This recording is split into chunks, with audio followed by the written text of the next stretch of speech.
I'm Brittany, and one of my holiday traditions with my family that we like to do is watch A Muppet Christmas Carol at Christmas. Hey. My name is Jessica, and one of our other holiday traditions for New Year's, we drink sparkling grape juice. I think this is where my name and tradition goes, but y'all already took all of my tradition. We also drink sparkling grape juice on New Year's. Don't watch Muppet Christmas Carol because I just saw that for the first time literally yesterday.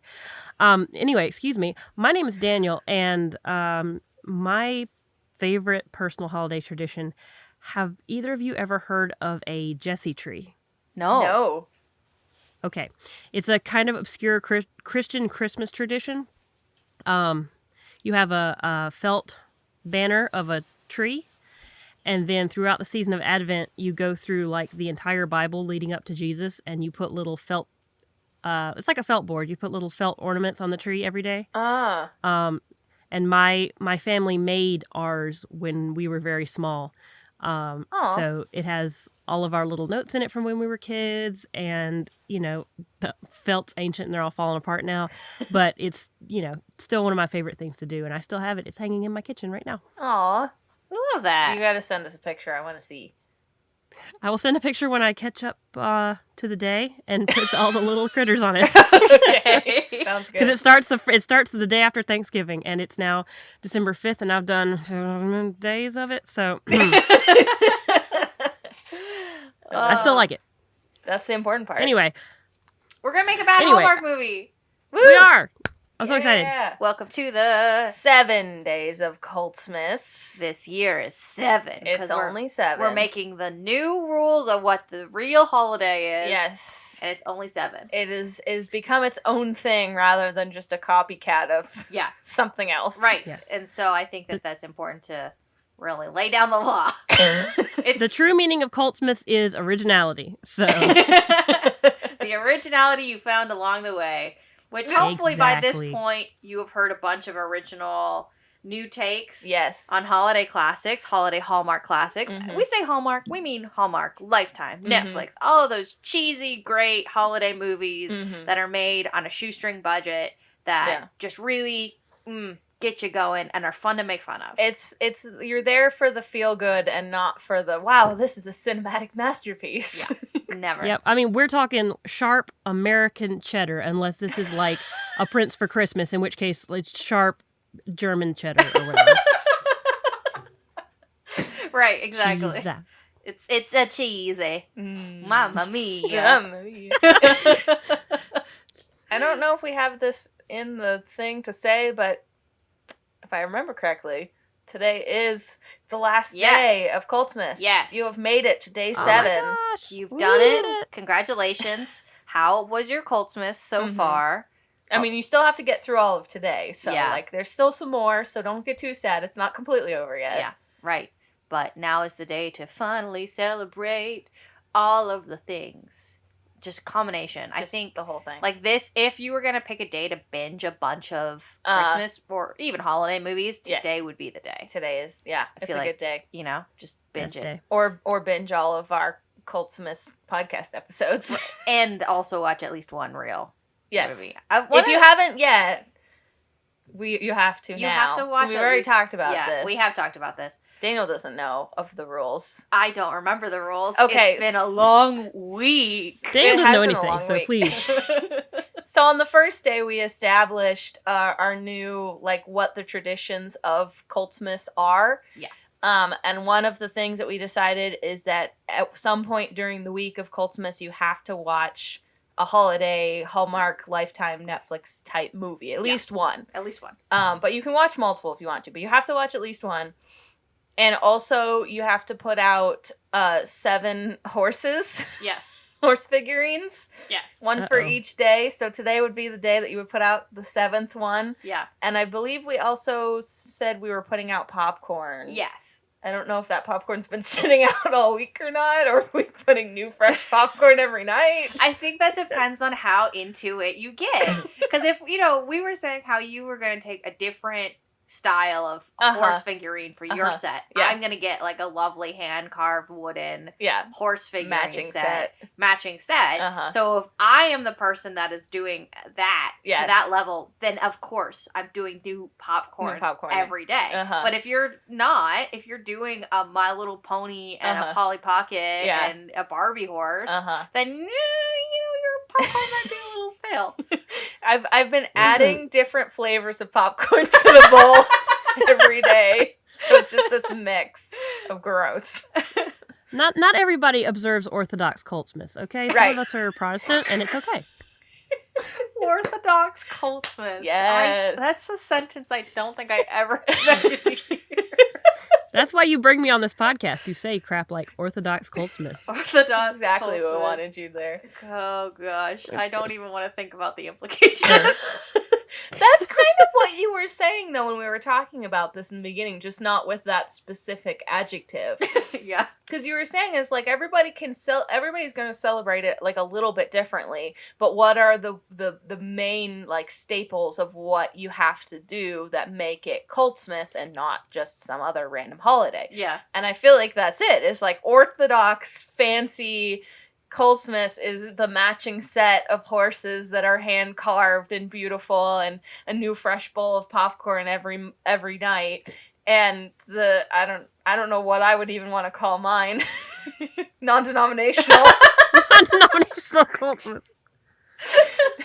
It's 7 horses that I found in my stash of toys that I have in my room that don't match at all. The phrase "take me to Hurch" keeps going into Horse church. Horse church. The barn? Oh! Hot takes! Hot takes! Oh my I love it. I love it. Listen, when Martin Luther nailed his 99 Theses to the church door, there was a horse just behind him nailing, like, the 7 days of Coltsmas to the barn door, and that's how we got here. It feels like Disney rules, where it's like, in their animal worlds, there is or even like Muppets, there's like an animal or a Muppet equivalent of human events. Oh, yeah. That's what it feels like. Oh, so man. what we're saying here is that horses like bad Hallmark movies. Yes. Which, valid. Yeah. I feel like that seems correct from what I know of horses and their personality. They love cheese. Now, hang on. Can horses consume dairy? They can, I think. I don't remember it being something as listed as explicitly, like, don't feed them this kind of a deal. I don't think you want to do it all the time. Yeah, well, I mean, which is why there's only 7 days of Coltsmas. Only a little bit of cheese. Just a little bit. Okay, so as per the structure of Coltsmas, we are generating a title from one of the title structures. We have decided we're going to do a noun for holiday for this iteration. Yeah. So go ahead and generate a noun for us. Generate, go. Map. No? You don't like that? I'm thinking about it. Okay. A map. It's giving me Dora the Explorer, and I don't know how I feel about it. Okay, that's fair. I think my brain immediately went to either Road to El Dorado or just like, I don't know, like adventuring in general. Okay, I think you're thinking too broad. Okay. If we're doing a bad Hallmark movie, it could be a road trip movie. Oh my gosh. I don't know if Hallmark, like, capitalizes on road trip movies. No, not really. Usually it's like somebody arrives in a location and then everything happens in that location. And it's mostly, from my limited experience within the, like, big film industry, because I tend to do a lot more stuff that's not quite on that level. Right. I live in Pennsylvania, so there's only so far I can go. Right. It's just budget. Right. It's expensive to shoot multiple locations, or it's expensive to try to make one place look like multiple locations. So it's great that we arrive in one place. Excellent. Great. Sometimes there's 2, because sometimes we follow the big hotshot back to the city where they realize that it was a bad decision to move away from the small town and their small town love. Right. But it could be a road trip movie. Now I'm just thinking about I think the very first original Muppet movie, they're on a road trip, basically. I'm sure. We can't go back to Muppets. No, I've got Muppets on the brain now. I know, me too. There's also Muppet Treasure Island, which also has a map. So, like... It's true. That's true. That's not neither a Hallmark nor a holiday movie. All right. Well, let's keep... Do you want to keep map in the back of our minds and try generating another... I'm going to write it down. Write it down. Okay. Map. Try another one. Ready? Go. That's very straightforward. A problem for Christmas. A problem for New Year's. That's what my family says every time I come home. No, I think what your family says is a problem until New Year's.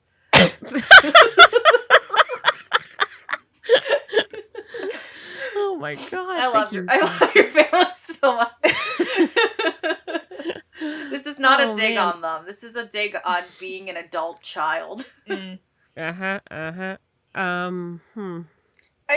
just feel like it's like really hitting the nail on the nose kind of a thing. Now, like, sorry, I just on the nose, but is on the nose what we want for a Hallmark movie? It usually is. What? You know? Okay, listen. Mixing metaphors is the best. That visual is so disgusting. What? I don't want to talk about it. Okay, and I'm just confused. Let's move on. Okay. Anyways, yeah, I feel like being, like, kind of obvious, but this is just, like, not even trying. Every movie has a problem. I think it's not charming. Yeah. I think that's the thing about Hallmark, Lifetime, Netflix, is it's, like, charming.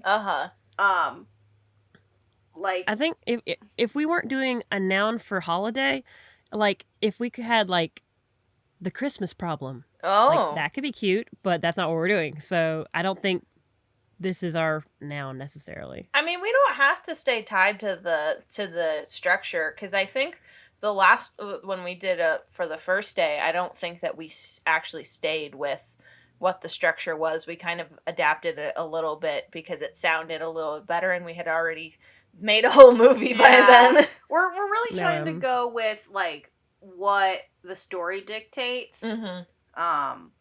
But I also am curious to see if we could create a title with a noun for holiday. Okay.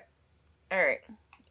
Generate another one. Okay. Third time's a charm. Oh, no! Oh, no. Somehow it's getting worse. It's getting worse. It's getting worse.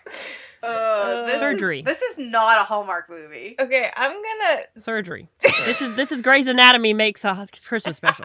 It really is. Yeah.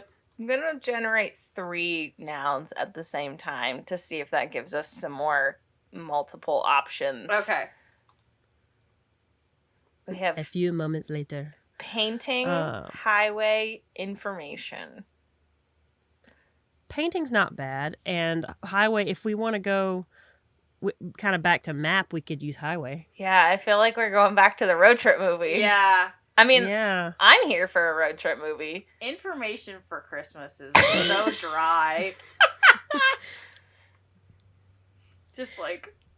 It's a movie called Information for Kwanzaa, and it's about what Kwanzaa is 100 times, because that's what happens when you celebrate Kwanzaa, is unfortunately you have to explain it a lot. It's a PSA. Oh. Exactly. So instead of explaining it to it, you're just like, here, watch this movie. Watch this movie. Yeah, there you go. Come back to me in 2 hours. Yes, there will be a quiz. Painting could be good. I feel like I would want something a little more romantic. A little more like pizzazz. So I don't know, if a masterpiece. A masterpiece for New Year's. Masterpiece. Something like that. Like something that gives it like not just a painting. Something that's going to imply that either the main character is going to create it or find it or buy it or you know, search out a guy who's not painted a new thing in 30 years and then be like, please, it's for my love. You know, just kidding, you're my love. Just kidding, you're my love. Well, it could be like a portrait instead of painting. Ooh, also good. Okay. Again, that's a very romance language. I think that's the thing with this noun generator. I think that's the same kind of issue we kind of ran into the last time. Is like, it's very just basic. Yeah. Nouns. Nouns are not romantic. Nouns are not romantic. No, you gotta find the synonyms. Now, pronouns. Pronouns. Professional nouns, so they're more romantic. Yeah. They're professionals. There you go. They're not amateurs. They're not amateurs. Okay. So, do we like portrait? I do. Okay. I like that, I and do. I like the highway one, too. Like, I'm down for either. A highway portrait. For New Year's. Daniel, do you have like a holiday you would like to go for? We kind of were hoping to do something besides Christmas, because Christmas was great, but we want to branch out. We want to, dip our toes into some untested waters. Right. I also would like to do that. I was thinking about like maybe Yule. Okay.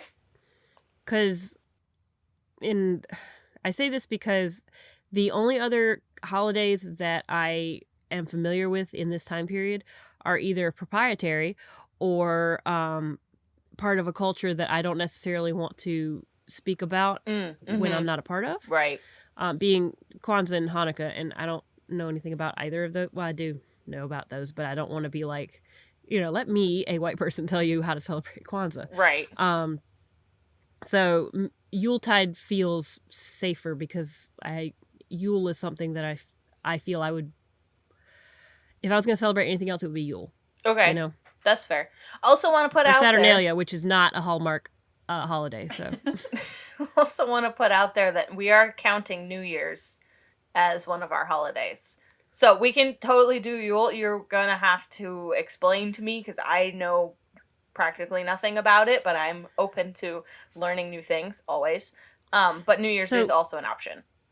New Year's is my favorite holiday, so that is my immediate I'd like to do that. But I'm also gambling on who else is doing what. We're gonna have duplicates. It's definitely there's no doubt. You think more than one person's gonna do Christmas? I do, actually. I think Yeah. I think we'll be lucky if anybody else does something else Other than Christmas. Obscure, but okay.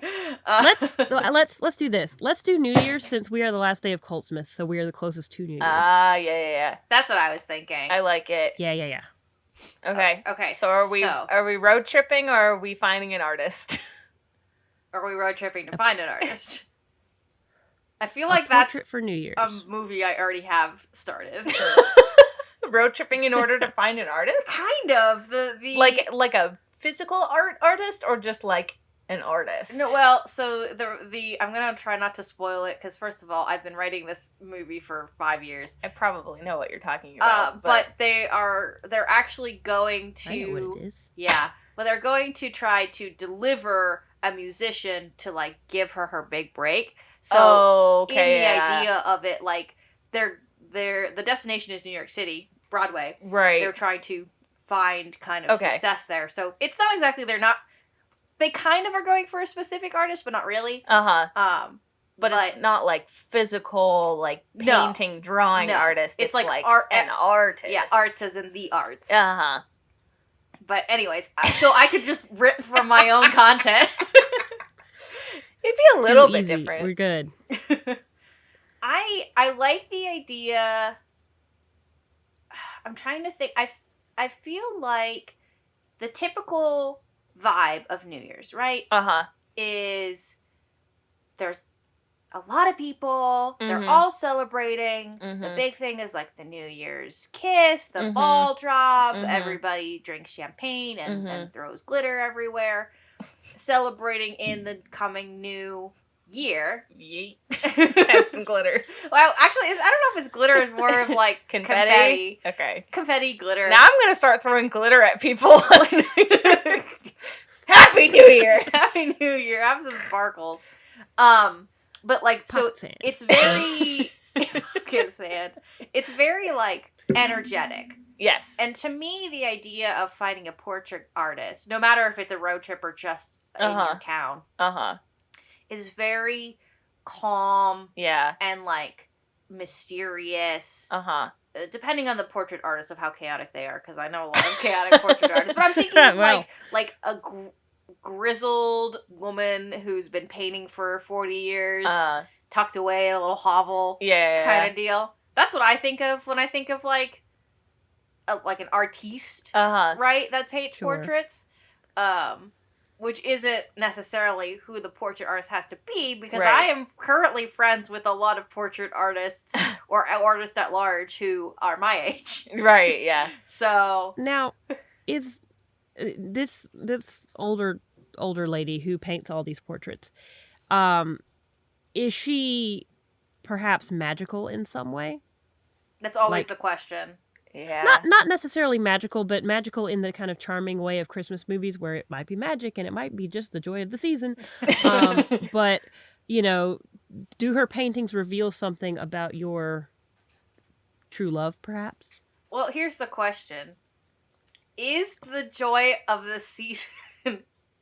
Is there a joy of New Year's season? Because, again, Yes, it's called alcohol. That's what I'm saying. I feel like New Year's is so chaotic, you don't get that, like, small city charm of... Because, so, we're recording this earlier in December, but one of the things that just happened is our downtown area just finished decorating and lit up the square. So, that was a big event that everybody came out to. But it's charming. It's Christmas. It's charming. The square is lit up, and you can walk down the street and see all the lights. And that, to me, is like charming holiday. That does not happen for New Year's. You get the chaotic countdown of the ball dropping. Right. But I feel like there's also something to be said about, like, New Year's Day being, like, this, ambiguous, I don't think is really the word I'm looking for, but, like, you can start over any day. But there's liminal space. There's something about New Year's of this kind of, date on the calendar that everybody's like, this is a fresh start, this is something new. So I feel like there is something to be said about that of, like, yes, New Year's Eve is fun and crazy and whatever, and it's like maybe, you can kind of do your last crazy hurrah before you buckle down and have a fresh start, or maybe you go and do something crazy on New Year's Eve because once it's the new year you're moving to Europe and you're never going to see them again or something, something like that. Just this like idea of like the new year being a fresh start, a new chapter, or a do-over, or whatever kind of phrase you want to use for it. Because so you're talking about portrait artists, and I don't know why, but the trope of like an artist who has stopped painting because something tragic has happened and they just cannot paint anymore because of reasons that are unknown, but it's very personal to them, and they just have stopped painting and they won't do it anymore. And I don't know, like, maybe somebody wants to get this painting as a gift for their I don't know, somebody really special to them, and like this is really important to them that they get a painting from this artist. Yeah.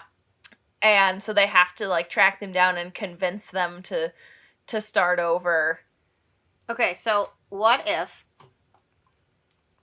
it is the main, I say main character because they might not end up being a main character, but the main character's grandfather is turning 85. Okay. Good age. Maybe we'll make it back down a little bit. Maybe 75. Okay. I don't want it to also good. I don't want it to feel like, wow, end of the line. Oh yeah. 75. And they're like, and this, maybe they had a portrait painted of them when they were younger by this artist, by this woman, and it got lost. Oh yeah. Or something. And so the grandchild is like, you know what? For your birthday, I'm going to find this artist and we'll paint you a new portrait. And then it turns out the portrait was painted of the grandfather because they were in love. Oh. And that's why she stopped painting, is because, I don't know, arranged marriage or something. Ooh, okay. Like, something happened to make their love not palatable. Uh-huh. So they couldn't get married. Uh-huh. And so, now, I don't know. Their family mysteriously moved without letting them know, and so they haven't had contact in years because it was just like the grandfather's parents just like up and moved and didn't tell him that they were moving, so he didn't get to tell her that they were moving, and they didn't have any form of contact, like mailing address or anything like that. I will make a caveat that I think that this artist needs to still have been painting, just not portraits, because... Okay. Like... Right, yeah. Yeah. 50, 60 years is a long time to not be painting and then be like, I could bust out a portrait. Here we go. Don't worry about it. It's fine. I feel like she's probably known for the... exceptionally vivid paintings that she does, and because it's a way to get her emotions out onto the canvas. But at this point in her life, she's kind of like run out of that intense anger or grief, and now it's just old grief, and it's really sad, and she's kind of not painted in a while. And then grandchild shows up like, my granddad talks about you all the time. Just, the greatest painter he's ever heard of. And at first she's like, you know what? Absolutely not. Could screw that guy and you. But, then we have a movie, where she changes her mind. And then movie, and she changes her mind, and it's nice in the end. I think there's a moment, first of all, I think this grandchild needs to be like an adult. Yeah. Definitely. But I can't do a normal adult voice that isn't mine. So. And then I think this. I'm really 32. I know I sound like I'm 12. That's me. I think that maybe we need to have a portion of the movie where it's this grandchild, doing recon of being like, will this artist paint for me? How much are they going to charge? What other things, right? We're still in a small town, and so we have opportunities for the grandchild to get to know other people, to know the artist. What? I'm sorry, I just had a really good idea. Yeah. Why do you raise your hands? Because I didn't want to interrupt you in the middle of your talking. Okay. Do you want to say more? No, I have more thoughts, but I'm curious to see what lit up the light bulb so much. So... what if this artist actually currently, or like after whatever happened where they got up and moved or something, I don't know, they're painting like under an alias. Oh. So like the grandfather told this story to the grandchild, and she's like, I want to find this person, but she has to like do some serious recon of like figuring out who it is, where she is. And I was thinking that it would be really cool if there was like the hacker best friend trope. Oh yeah. Who like does the like typey type on the keyboard and finds this person somehow. Can I add an idea? Yes. Librarian. Okay. I love it. The best friend could just be a librarian. Yes. Okay, so I need to find this artist, and I know that she lives in town, so I was hoping that you could use your like librarian hacker skills and find her for me. I can find her for you because she's in here every Thursday. That completely negates the trope, and it's very funny. Hacked it. There you go. Hacked it.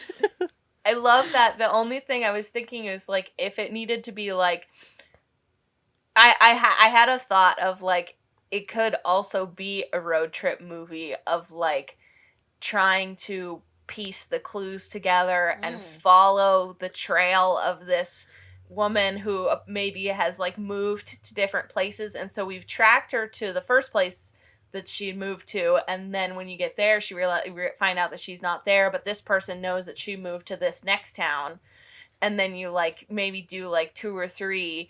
Because then I feel like you wouldn't have to spend as long of the movie of, like, trying... Like, you have to spend a decent amount of time trying to convince her to paint again. Yeah. But, like, maybe it doesn't have to be an hour of the movie of trying to convince her to paint again. Maybe it's only, like, 20 minutes because you already spent, like, half an hour or 40 minutes on, like, finding her in the first place. The only thing, my original, I don't want to come across as I'm saying that idea is bad. No. Because I'm not. I originally was thinking that this, so now I think it's a grandchild lady. Yeah. I think that the reason I was thinking, like, just finds her and tries to convince her to paint again, so that it wasn't like a difficult thing to be like, I'm gonna go get him. Oh, okay. Like, if it's a road trip, then she's gotta go back and grab the grandfather and then come back, unless it's a bonding movie for the two of them. Or what she can. Or no. Oh, go ahead. So we do our mini road trip. We find her. We have a little, we have the second act is the bonding between the two of them. And she's convinced her to paint again. She's convinced her to paint the portrait, and let's meet at New Year's in the city to surprise him. And it's New Year's Eve, and she's just not showing up, and the ball is dropping, the countdown is going, and it's sad because she didn't come. And then as the clock strikes midnight, she appears. And it's just like the first time they met. And they fall in love all over again. I love it. Here's my question. At some point, do we reveal earlier then that the artist knows who she's painting? Or is that a reveal for her in that moment? Oof, that's a good question. Because, if the solution is young woman convinces old artist to paint again, regardless of the subject, great. She's going to come on New Year's Eve and paint a subject. Live painting. That's a thing. By the way, that is a thing I have seen people do at weddings recently. It's a really cool trend, and it's so cool. Yes. That is really neat. It's really neat. I mean, I've seen If only I was having a wedding. I've seen live paintings at performances as well. Of just like ballet and stuff like that, which is also really cool. I've seen it done in church services. That's really cool. It's so cool. Anyways, so art is cool. So then at that point, right, then it's a like reveal for her of being like, wow, I'm seeing him again. But if we go through this whole convincing her to paint again and being like, and you're going to paint my grandpa, who is a guy that you know. Maybe not, like, the grandchild doesn't know to what extent. Right. But, like, the woman would know. The artist would know. So, what's more Hallmark is the question. Not what's better. What's more Hallmark, I think. I can't say this with absolute certainty because I haven't watched a lot of these cheesy Hallmark movies. But I personally think that the, like, big reveal of, like, the artist doesn't know who it is until they lock eyes as the clock is counting down when they're in the middle of whatever city square that they're in, because I feel like that gives you that moment of like, they found each other again, and the romance can continue because now they're together again. That's my instinct. Daniel, what do you think? I was thinking the exact opposite, but I please explain. I actually agree with Jessica now that she's explained it, because my pitch was going to be, like, I think it's a little more poignant if she knows, but he doesn't. But, because I was thinking, like, in real life, if I show up to paint, to pursue my passion of portrait painting again after ever how many years, I show up and it's actually my long lost ex, I'm going to be like, oh, actually, never mind. Forget I did this. It's like, I swear she showed up for 5 minutes, then she left. But this is a cheesy Hallmark movie. Yeah. So I think that the suspension of disbelief in which you find your true love again and it is exactly what you expected and everything is all right, I think that's a perfect Hallmark movie. So I agree with Jessica. it should be a surprise. Can I pitch one thing? If No. we like this surprise moment, I almost want to say Nick's on the road trip. Okay. Because replace it with flashbacks Okay. of the young couple. Okay. So that way we can have a parallel moment to really drive home the point of like seeing each other in that moment. Okay. And like we could they even met each other on an art road trip. Like, we'll put the road trip in the flashback.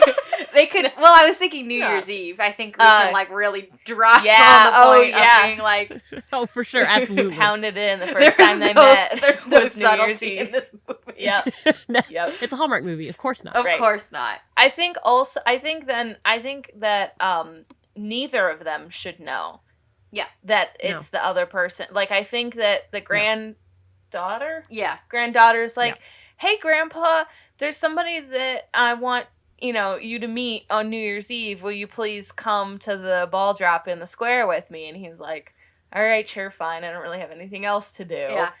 And then, so there's that. Because, like, through, him telling her stories of his past or whatever, maybe, what if she's, like, doing a project for school where she had to do, like, history of, like, her grandparents, like, write some story, and that's how she finds out about this painting, and he tells her all these stories, and maybe he's telling the story, and as he's narrating the stories, we see the flashbacks. I think narrating the story and seeing the flashback, I think just with it being a Hallmark movie, I don't think we need to explain why.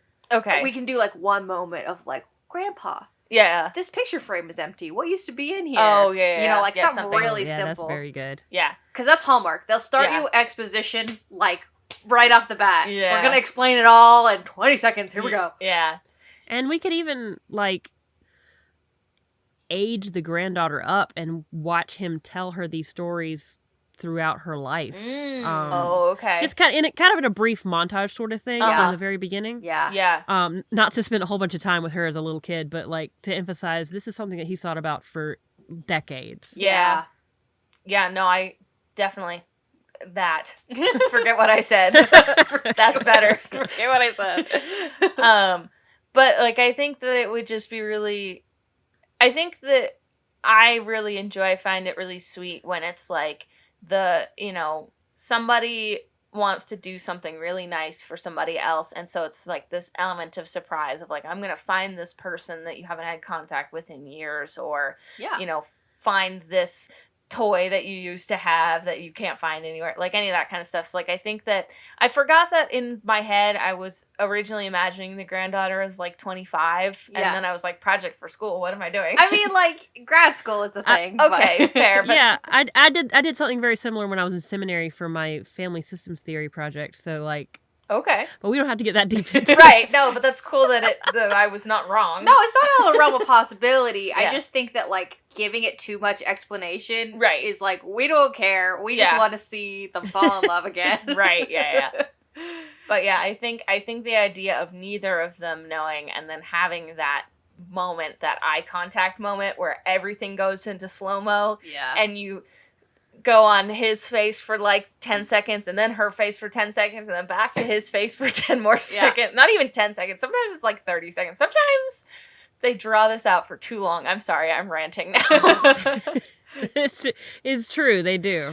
I get really irritated when they draw it out for too long, just the, like, staring into each other's eyes. Like, for a little bit, okay, yes, I get it.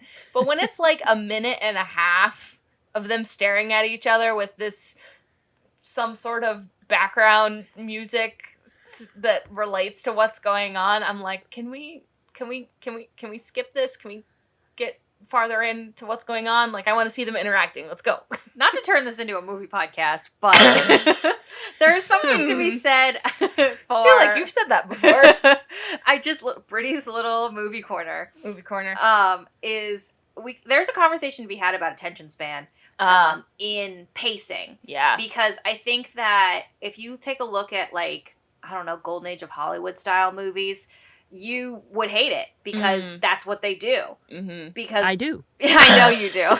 I know you because do. that's what they do. Because that's what they do. And because at that time they weren't filming 30 angles of one scene. Right. It was a wide, medium, close. So you might get 1, 2, 3, 5 shots, maybe an insert, 6, like 6 angles of the same scene, and that's it. Right. So that's how you increased emotion or suspense or intensity, was by locking on that moment and drawing it out, because when you filmed it, it probably wasn't that long in the first place. So you're extending it by the cutting and the duplication of like moments. Now, I do think that there are some pacing styles in this current century that are great. I hate the pacing styles of modern action films.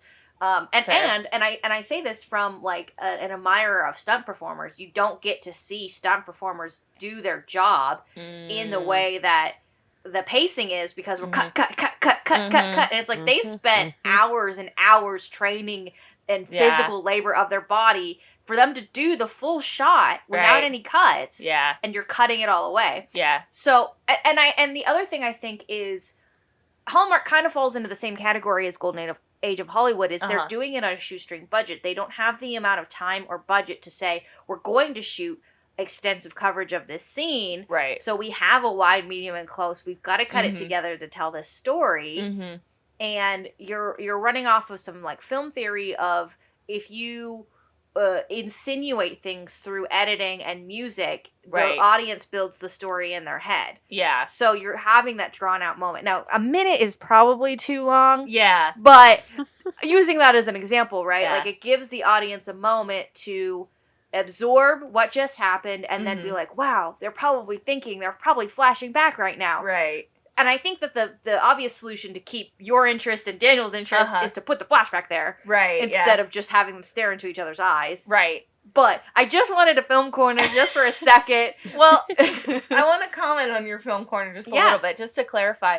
I also don't like when stuff cuts between angles too fast. Yeah. Because I do like to see things. Like, that's this is not film, this is music videos, but that's one of my problems that I have with music videos, is like, I want to see, especially ones that have like a dance, like I want to see the dance, and they cut and they spin and they do all kinds of crazy stuff, and I'm like, I just want to see what they're doing, like, you're moving too fast. But at the same time, so I've established this before, a lot of the media that I consume is international.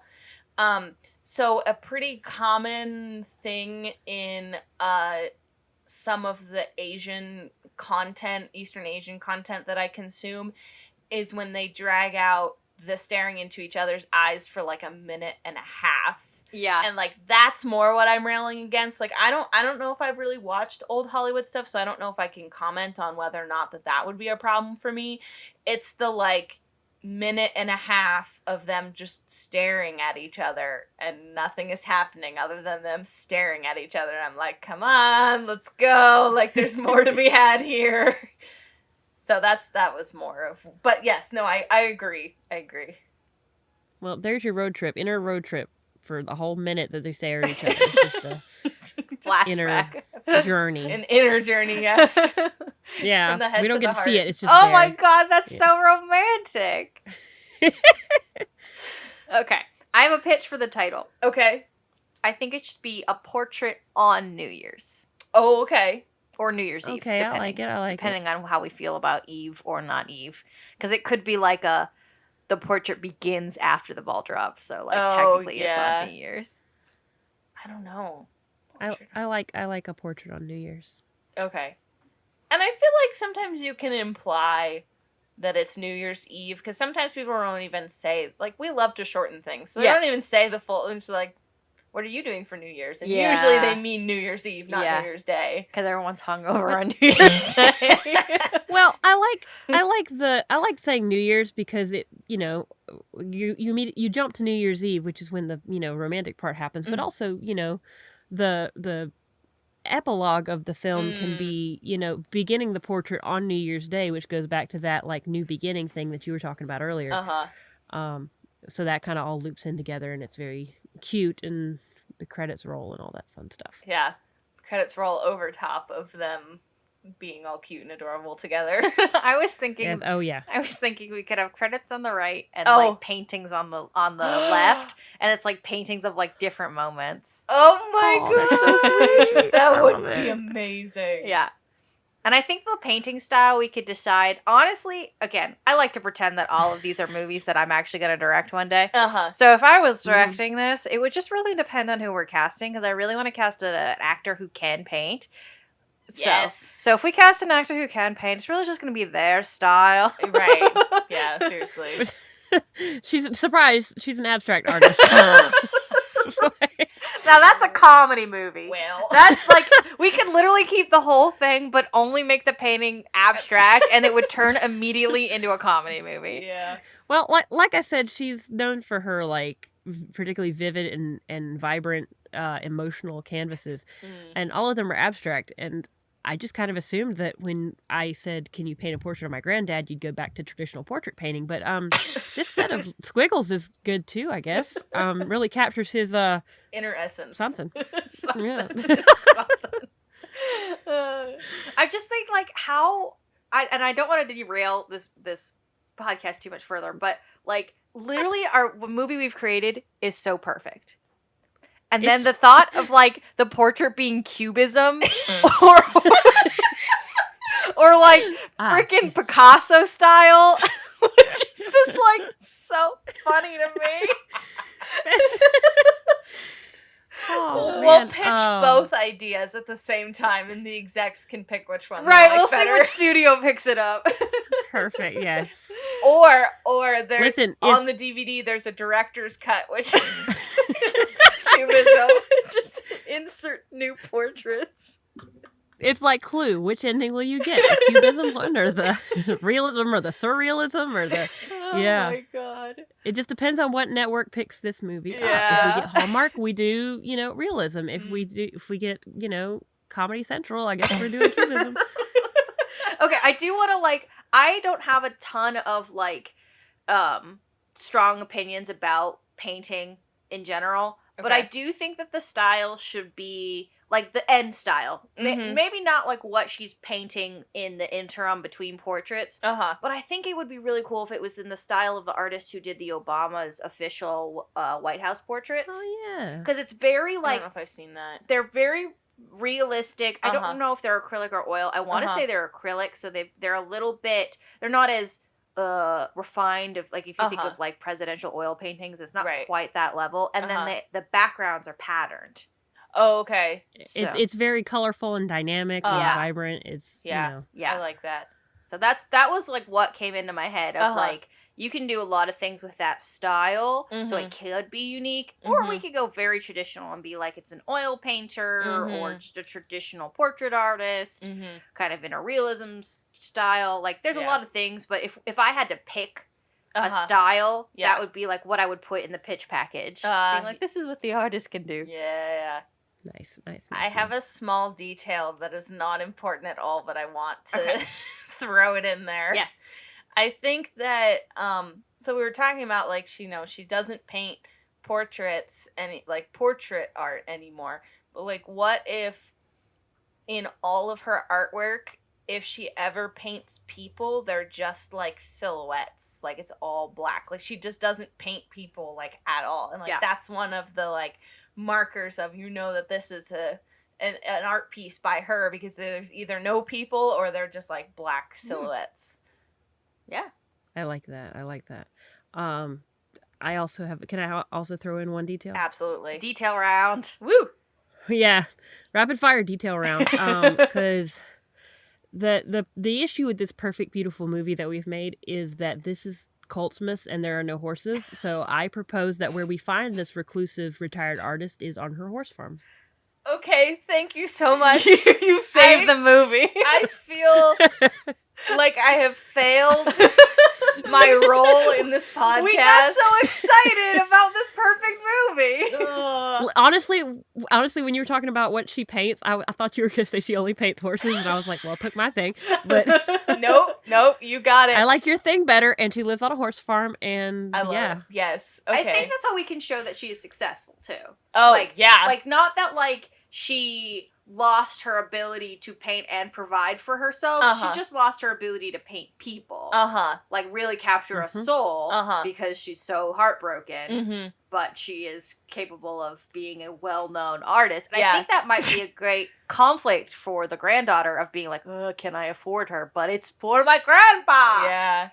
Right. Oh my gosh, if you can make enough money off of, not to diss artists, like this is not an artist diss, but just if you can make enough money off of art to have a horse farm, you are a good, well-known, highly paid artist. That's what I'm saying, like this, like, I mean, I don't want to insinuate that this artist is the artist who did the Obama's portraits, but like that level of like... Absolutely. Going into big... When I say horse farm, I'm really stupid. So, like, she could have 2 horses in a shack, and I'd be like, wow, horse farm, you know? So... Listen, that is still... It depends on our budget here. Very expensive. Even just owning 1 horse is... It's like, you can get a horse for free, and you're spending thousands and thousands and thousands of dollars on them every year. How are you going to move it? How are you going to feed it? How are you going to house it? Like, you know, so. Vet bills, farrier work for their feet. You have to file their teeth sometimes. Like, they have horse dentists. Fun fact. Fun horse fact of the podcast. Since I've failed my role of the horse person on this podcast. We got excited about Hallmark movies. I'm honestly a pretty big sucker for romance movies. Like, if it pulls the heartstrings in the right way, like, So, yes, I got very distracted by that. I like this idea of finding her on a horse farm, because I was thinking of her in, like, a studio apartment with just her paintings everywhere. Right. Well, okay, so, like, you know the idea of, like, an artist has, like a removed from their house art studio that's like this like shed out in the backyard or whatever, and has like all the windows and stuff so you can get all the nice natural light. It's like that's like pretty close to the pasture where the horses are, so you can like get the nice view of the horses while you're painting, whether or not you're painting the horses or something else. Yeah, I like it. Yeah. I like Beautiful. it. So question. Yes. Are we nixing the librarian, or is she still like coming in the beginning? I still want the librarian best friend. I feel like that would be really cool. Yeah, I think she needs to come in at the end and make a couple snarky comments. Like, in a good way. Oh, yeah, for sure. Okay. For sure. She also came to the square to see what happens because she's in it for the drama now. Yeah. Of course. Okay. I don't want to get too deep down this rabbit hole, but grandfather's name. Oh. Andrew. I was going to try to let Daniel decide. Andrew. No, Andrew's good. Andrew and Velma. No. Melanie. Melody. No. Melody. Ooh. Melody's good. Okay. Yes. Granddaughter. Andrew and Melody. Mm-hmm. Granddaughter is... Elizabeth. Okay. Who else do we need? We need the librarian assistant friend. Rita. Good. Ooh, That's such a librarian name. Okay. If you're a Rita and you're listening to this and you're not a librarian, you have missed your calling. Yeah. Shout out to all the Ritas out there. Or you at least have to be, like, into pinup, I feel like. Oh, okay. If you're Rita. So, Elizabeth has grown up hearing stories from her grandfather about this great painter that he used to know. Mm-hmm. So, for his 75th birthday, which is also honor around New Year's, she enlists the help of her plucky librarian bestie Rita to find the painter. They find Melody on her horse farm. She is still a great painter, but has tragically given up portrait painting. So through friendship and just general pestering, Elizabeth convinces her to come to the ball drop in the square and actually paint her granddad, who Melody used to be in love with 100,000 million years ago. But Melody doesn't know this. Melody doesn't know that, and neither does the granddad, whose name's Andrew, by the way. I haven't mentioned that at all, because who cares about him?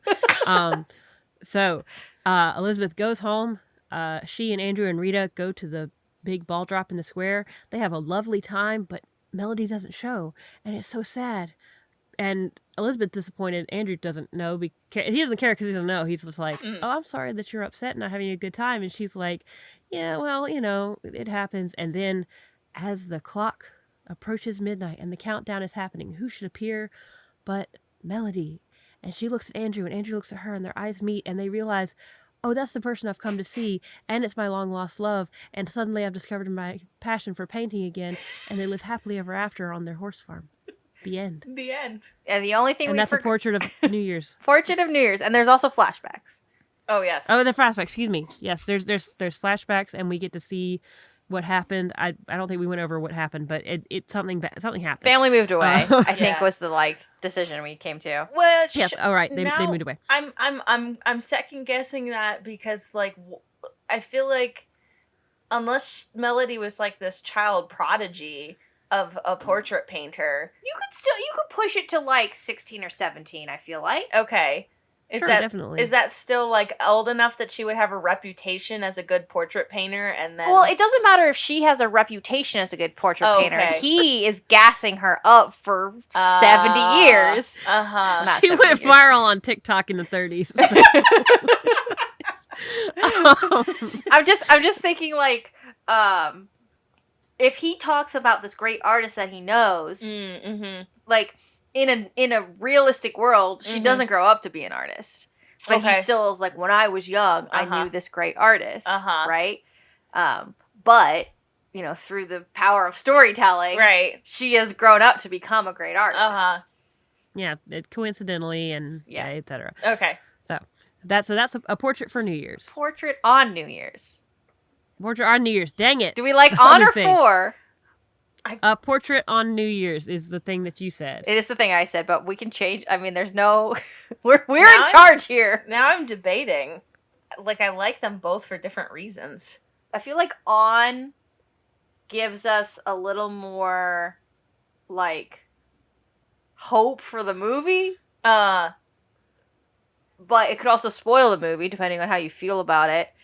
Whereas a portrait for New Year's is that's the goal. That's the inciting goal. Right. I like on just because it's different. Yeah. But I'm not against definitely. for. I think the only thing with for is you're implying maybe that the portrait, the physical portrait is going to be given. Yeah. Yeah, like a Christmas present. Like a present, and not that the actual person painting the portrait is going to come and do whatever on New Year's. So, I think on. Okay. A portrait on New Year's. Daniel, I just have to say that was a very beautiful and eloquent recap of what we decided this movie was going to be. Can you come on all of our episodes and recap for us? I'm amazed I remembered all of that, to be honest with you, so. It's because it's a good movie. Yes, it is. It is a solid movie. I want to see it now. We misunderstood the assignment and made a good Hallmark movie. Good Hallmark movie. I feel like we do this always. I think we need to stop calling them bad anything because we just make good ones. Okay, however, the last episode that was just released before we started recording this was Disco Thoroughbreds Don't Cry. And as cute as it is... What's your point? Also a good movie. A disco horse, I don't think it's a good movie. I think it's a movie that you want to watch. Right. I don't think it's a good movie. Okay. Fair. I think it's an important distinction to make because I love bad movies. Yes. That's half of my thing. That's kind of why we started this podcast. Yeah. So it needs to be is it going to be in the $5 DVD bin at Walmart within hours of its release? If yes, it's a bad movie. Fair enough. I mean, with it being a Lifetime Hallmark Netflix movie, I feel like we've already hit that bar because those movies aren't, blockbuster. Everybody's going to the theater to see them when they were made released. With $5, right? And they play at 3 a.m. Yeah. Or in a continuous loop for 24 hours on all the days leading up to Christmas. But I'm saying this in the most loving way I can. I love bad movies. there's something charming about them because 9 times out of 10 they were made with so much passion that it's like watching the filmmakers have a good time. That's what I was gonna say. Is like, it's like a child's picture. It's like, this isn't objectively good, honey, but I'm glad you had a good time. Yes. Pretty much. I'm still gonna put it on the fridge. Exactly. Maybe in the bottom corner, but it's still on there. So shall we put a portrait on New Year's on the fridge? Yes, absolutely. Yay, we did it. We did it. That is the 7th day of Coltsmas. Woo! Woo-hoo! Thank you so much for sticking with us for this week of a celebration of good, bad Hallmark Lifetime Netflix movies, and horses, theoretically. Yes. But also that's not the point. The point is to make a bad holiday movie, and I think that is trumps any horse any day. As much as I love horses, I've been stabbed. Well, we got a horse in there eventually. We did get a stabbed horse. Yes. We did get a stabbed horse. We got the stab, we got the horse, we got the romance, we got everything. We got everything. Thank you so much for listening to Coltsmas. I really hope that you all enjoyed yourselves. Yes. Because I've enjoyed myself. Yes. And I want to see pictures of people's 7 horses and popcorn. Yeah, I'm really excited for that. But I just want to say, like, this isn't our normal content. This is something that we came up with because we wanted to do a holiday celebration, and we make bad movies as much as they're horse movies. We make bad movies, and it was nice to kind of change kind of the structure a little bit by having it be a holiday movie. So thanks for listening. If you were here for the horse movies and you stuck through the holiday movies, thanks for celebrating with us. Yes. And hopefully we'll do this again next year. We have to. It's not a question. Okay. This is an annual tradition now. It may or may not look slightly different next year. We'll have to see if we want to tweak anything like we did this year, but it will happen again next year. Confidence. I love Confidence, yes. Guaranteed. And Cult Classics is part of the Pocket Podcast Network, where if you've been listening through this whole week, you have heard many hosts from many of our other shows. A huge shout out and thank you to all of them who made episodes for Coltsmas. I haven't heard any of them yet, but I'm sure that they are all amazing and wonderful. And I would like to thank everybody who joined us from the network. And also, Daniel, would you like to pitch anything? I also have a show on this network that isn't this one. I am the game master for No Dice, which is our D&D actual play podcast. We are gearing up for the finale of the campaign, which is a huge deal that I am definitely ready for and have absolutely written down everything on. But before we can release the finale, you have to catch up on the rest of the episodes. We have a backlog of a ton of episodes that me and Brittany and the rest of the team have put so much heart and soul and effort into. So go back and listen to the backlog of that. And by the time you do that, we'll be ready to release the season finale, series finale, campaign finale, the thing that you've all been waiting for so long. So go listen to No Dice, also on the Pocket Podcast Network. Yeah. Very nice. You can find us on Twitter and Facebook at Cult Classics PPN. Speaking as the person who also does social media for No Dice, you can find No Dice Podcast on any platform except for Instagram. I don't think we have an Instagram. Cult Classics doesn't have an Instagram. Yeah, it's hard to make an Instagram for an audio-based show. Yeah, definitely. We'd like to give a shout out and a thanks to John S. Quinpuerta for our extra special holiday intro and outro music. And remember, don't look a gift horse in the mouth.